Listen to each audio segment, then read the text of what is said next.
Hi friends, అందరికీ నమస్కారం. నేను మీ శ్రీకాంత్. నేను ఏదైనా వీడియో పెడితే కింద కామెంట్లు వస్తూ ఉంటాయి. దాని గురించి నేను మాట్లాడదలుచుకున్నా. కొంతమంది బూత్ కామెంట్లు, విపరీతమైన బూతులు పెడతా ఉంటారు. నేను వాళ్ళ గురించి పెద్ద పట్టించుకున్నాను. ఎందుకంటే వాళ్ళ సంస్కారం, వాళ్ళ తల్లిదండ్రులు నేర్పించినటువంటి మాటలు, వాళ్ళ ఇంట్లో వాడుకగా మాట్లాడేటువంటి మాటలు, వాళ్ళ తల్లితోటో చెల్లితోటో వాళ్ళ అక్కతోటో వాళ్ళ భార్యతోటో ఏదైతే మాట్లాడుకుంటారో ఇళ్లలో, అవే తీసుకొచ్చి కామెంట్లలో పెడుతుంటారు అని నేను అనుకుంటున్నా. కాబట్టి వాళ్ళని పెద్ద పట్టించుకోను. సెకండ్ థింగ్ వచ్చేసి పేటిఎం అని కామెంట్ పెడుతున్నారు కొంతమంది. పేటిఎం నేను వాళ్ళకి మాత్రమే చెప్తున్నా, వాళ్ళ గురించి మాత్రమే చెప్తున్నా. పేటిఎం అని మాట్లాడే ప్రతి ఒక్కరికి మేము పేటిఎమ్మో ఏటీఎమ్మో దాని గురించి నేను మళ్ళీ చెప్తా. గానీ మీరు మాత్రం ఖచ్చితంగా జెండా కూలీలే అన్నటువంటి సంగతిని మీరు గుర్తుపెట్టుకోవాలా. మీరందరూ కూడా, ఎవరైతే ఈ జన సైనికులు ఉన్నారో మీరందరూ కూడా జెండా కూలీలు అన్న సంగతిని మీరు గుర్తుపెట్టుకోవాలా. మీరందరూ జెండా కూలీలు. ఎందుకంటున్నాను తెలుసా? ఏ సంవత్సరం ఏ పార్టీ జెండాలు మీ చేత మోపిస్తాడో మీ అధినాయకుడు మీకే తెలీదు, ఆయనకే తెలీదు. ఆయన పార్టీతో పొత్తులు పెట్టుకోవడమేమో కానీ ఆయన పార్టీతో కాంట్రాక్ట్ తీసుకుంటాడు. ఆయన ఏ పార్టీతో కాంట్రాక్ట్ తీసుకుంటాడో ఆ పార్టీ జెండాలన్నీ మీరు మోయాలా. 2014లో కొన్ని జెండాలు, 2019లో కొన్ని జెండాలు, ఇప్పుడు 2024లో మరిన్ని జెండాలు.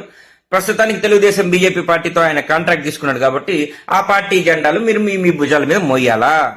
రేపు 2029లో ఏ పార్టీతో కాంట్రాక్ట్ లో ఉంటాడో తెలీదు ఆ కాంట్రాక్టర్ గారు.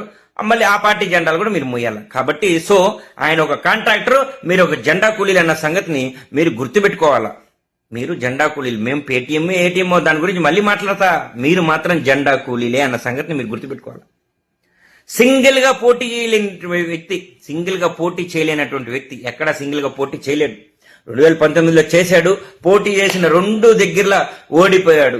గెలక ఒకే ఒక వ్యక్తి దళితుడు గెలిస్తే అవమానించి పొగబెట్టి తనని పారిపోయే విధంగా చేసినటువంటి పార్టీ జనసేన పార్టీ. అంటే దళితుల మీద చిన్న చూపు చూపే పార్టీ జనసేన పార్టీ అన్న సంగతిని కూడా మీరు గుర్తుపెట్టుకోవాలా. పోటీ సింగిల్ గా ఎక్కడగా ఆయన పోటీ చేయలేడు. ఆ రోజు పట్టుకున్న భయం ఆయన రాజకీయ లబ్ధి కోసం, ఆయన రాజకీయంగా ఎదగడం కోసం పార్టీలన్నిటితో పొత్తు కలుపుకొని వాటి వెనకాల నుంచి చేరి వాళ్ళ చంద్రబాబు నాయుడు గారిని ఏదైనా తిరిగితే మాత్రం వచ్చి ఆయన మాట్లాడటమో, లేదంటే పోస్ట్ పెట్టడమో, ట్వీట్ పెట్టడం, ఇట్లాంటివి చేసి వెళ్ళిపోతా ఉంటాడు.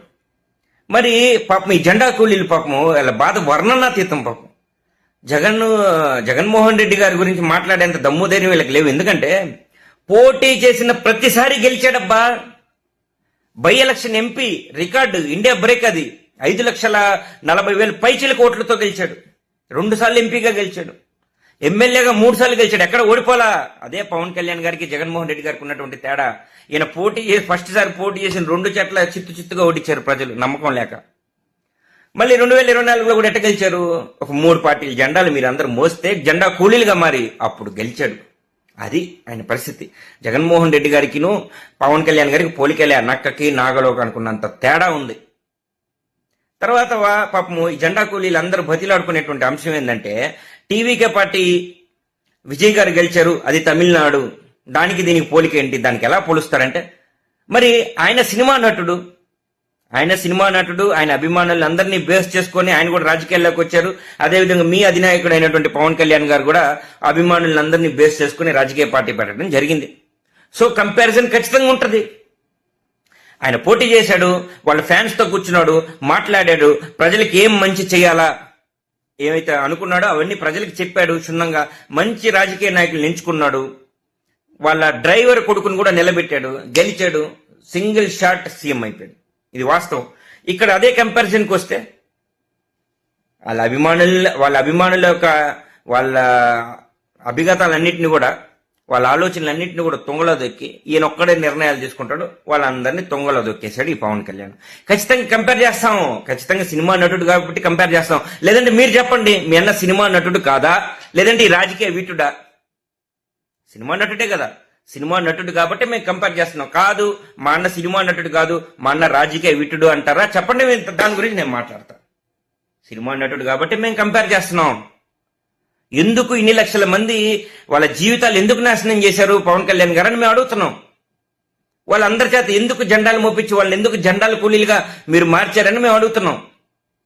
మీ రాజకీయ లబ్ధి కోసం, మీ కుటుంబం బాగుండడం కోసం, మీ పిల్లలు బాగుండడం కోసం, మీ అభిమానుల పిల్లలు ఎటుపోయినా పర్వాలేదు, మీ జన సైనికుల కుటుంబాలు రోడ్డు మీద పడ్డా పర్వాలేదు, వాళ్ళ ఇల్లు పగలగొట్టినా పర్వాలేదు, వాళ్ళు రౌడీలుగా మరి రోడ్ల మీద రౌడీజం చేస్తున్నా పర్లేదు, కానీ మీ కుటుంబం బాగుంటే చాలు అనుకుంటున్నారు. కాబట్టి మేము మాట్లాడుతున్నాం. జగన్మోహన్ రెడ్డి గారి ఆశయాలు సిద్ధాంతాలు వేరే. ఈ రోజు వరకు ఓడిపోయినటువంటి వ్యక్తి. ఆయన మేము 11 అని పెట్టే వాళ్ళకి కూడా చెప్తున్నా, అరే బాబు 11 అని కామెంట్ పెట్టే ప్రతి ఒక్కడికి చెప్తున్నాం, మీ గెలుపు. మీరేదో వాతలు పెట్టేసుకుని పులులు సింహాలు అనుకుంటున్నారేమో. మీరు పెట్టుకుని నక్కలు లాంటి వాళ్ళు. మీరు పెట్టుకుంది వాతలు అంటే మీరు వేషాలు వేసుకొని మేము పులి అయిపోయాం అనుకున్నారు. జగన్మోహన్ రెడ్డి గారి ఓటమికి అసలైన కారణం ఈవీఎం మిషన్లు ఎత్తుకోబోయి రాత్రికి రాత్రి మార్చేసి రీప్లేస్ చేయడం, అదొక కారణం. ఈవీఎంలు మార్చకపోతే జగన్మోహన్ రెడ్డి గారికి 50+ ఓట్ షేర్ వచ్చిందన్న సంగతి ప్రతి ఒక్కరికి, ఆంధ్రప్రదేశ్ ప్రజలందరికీ తెలుసు. ఈ విషయాన్ని మీరు గుర్తుపెట్టుకోవాలా. జగన్మోహన్ రెడ్డి గారిని ప్రజలు ఓడించలా, మీరు కుట్రలతోటి కుతంత్రాలతోటి ఈ కూటమి ప్రభుత్వంలో ఉన్నటువంటి అన్ని రాజకీయ పార్టీలు ఏకమై ఈవీఎం మిషన్లు మార్చేసి మీరు గెలిచారు. దాన్ని పట్టుకుని మీరు 11 అంటే వీ డోంట్ కేర్ అబ్బా, మేము పట్టించుకోవబ్బా. జగన్మోహన్ రెడ్డి గారు ప్రజానాయకుడు. ఖచ్చితంగా 2029లో భారీ విజయాన్ని చూడబోతున్నారనే సంగతి కూడా నేను మీ అందరికి తెలియజేసుకుంటున్నా. పవన్ కళ్యాణ్ గారికి అంత సీన్ లేదు, అయిపోయింది. 2029కి అంగడి మూసేసుకోవడమే, దుకాణం షట్టర్ క్లోజ్ చేసుకుని వెళ్ళిపోవడం అయిపోయింది. రబ్బర్ చెప్పులు వేసుకున్న చేత రాజకీయాలు చేపిస్తాడా? ఏం మాట్లాడాడు నిన్న? రబ్బర్ చెప్పులు వేసుకున్న చేత రాజకీయాలు చేపిస్తాడా? అక్కడ కార్ డ్రైవర్ కొడుకుని ఎమ్మెల్యే చేసుకున్నాడు పక్క రాష్ట్రంలో. ఇక్కడ రబ్బర్ చెప్పులు వేసుకొని అరిగి రోడ్ల మీద తిరిగి సంకనాకిపోయిన జీవితాలు మీవి.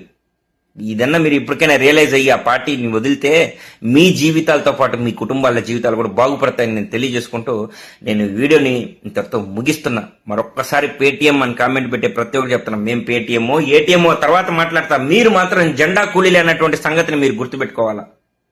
Thank you so much guys. Bye. జై జగన్, జై YSRCP. Thank you so much.